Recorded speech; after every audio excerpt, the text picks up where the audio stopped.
Rp3.147 triliun, angka yang terucap di podium, di balik senyum dan keyakinan sang bendahara negara. Angka yang terdengar seperti kemenangan, tapi bisa jadi mimpi buruk bagi rakyat kecil.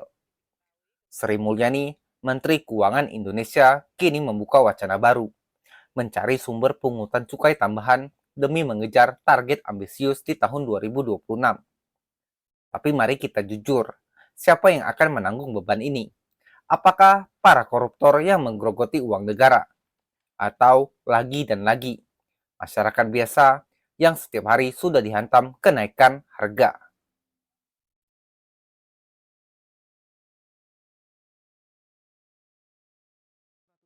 Di Gedung Direktorat Jenderal Pajak Jakarta Selatan, Jumat 15 Agustus 2025, Sri Mulyani menegaskan bahwa target penerimaan negara tahun 2026 dipatok Rp3.147,7 triliun, kenaikan hampir 10% dari tahun sebelumnya, sebuah target yang terdengar hebat di atas kertas.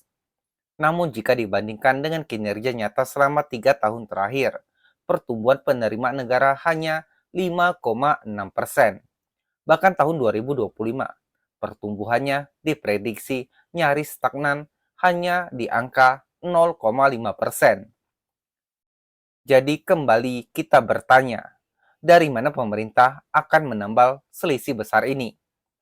Jawaban Sri Mulyani sangat simpel dan sederhana, lewat ekstensifikasi barang kena cukai. Tapi apakah ini langkah cerdas? Atau justru sinyal bahwa negara sudah kehabisan ide dan mulai melirik kantong rakyat sebagai solusi tercepat?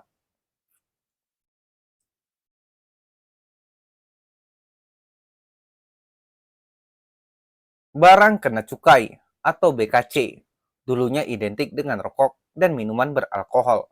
Tapi seiring waktu, daftar ini mulai meluas. Tahun 2020, pemerintah sempat mendorong cukai plastik sekali pakai. Alasannya menjaga lingkungan.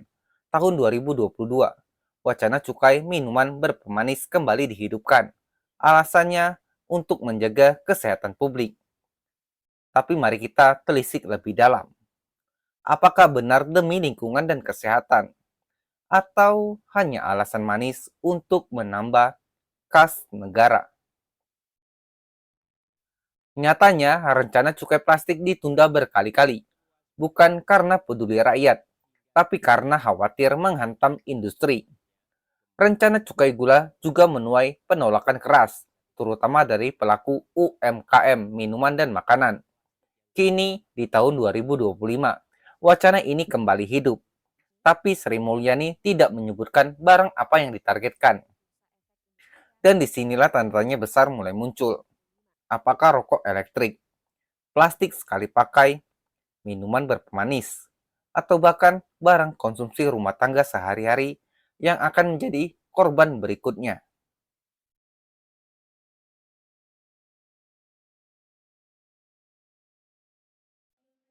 Di sisi lain, Presiden Prabowo Subianto berulang kali membanggakan klaim bahwa pemerintah telah menyelamatkan Rp300 triliun dari kebocoran anggaran. Uang itu, kata Prabowo, bocor lewat perjalanan dinas fiktif, markup proyek, hingga praktik mafia birokrasi. Jika benar, Rp300 triliun sudah berhasil diamankan, pertanyaan kritis pun muncul. Mengapa rakyat masih harus dikejar dengan cukai baru? Bukankah uang hasil pembersihan korupsi seharusnya cukup untuk menopang sebagian target APBN? Inilah ironi terbesar di negeri ini. Saat uang triliunan bocor ke tangan-tangan nakal, negara malah memilih memungut lebih banyak dari rakyat kecil. Ibarat ember yang bocor, bukan ditambal, melainkan ditambah air, berharap isinya tetap penuh. Padahal yang terjadi justru air terus hilang, sementara tekanan semakin berat di dasar ember. Rakyat itu sendiri.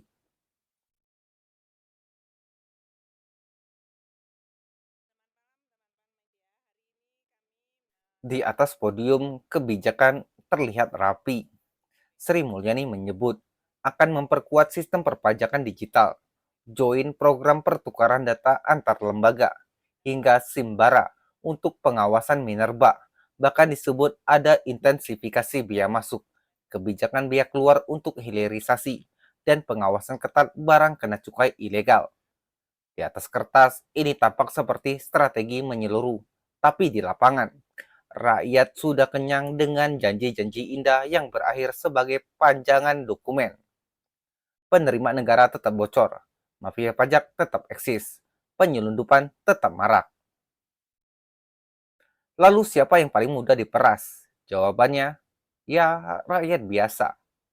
Mereka yang membeli minuman berpemanis di warung, mereka yang masih mengandalkan plastik di pasar, mereka yang membeli rokok eceran untuk sekedar melepas penat setelah bekerja seharian. Itulah target paling empuk bagi negara. Dan itulah mengapa wacana ekstensifikasi cukai selalu kembali, karena rakyat kecil tidak pernah bisa untuk menolak.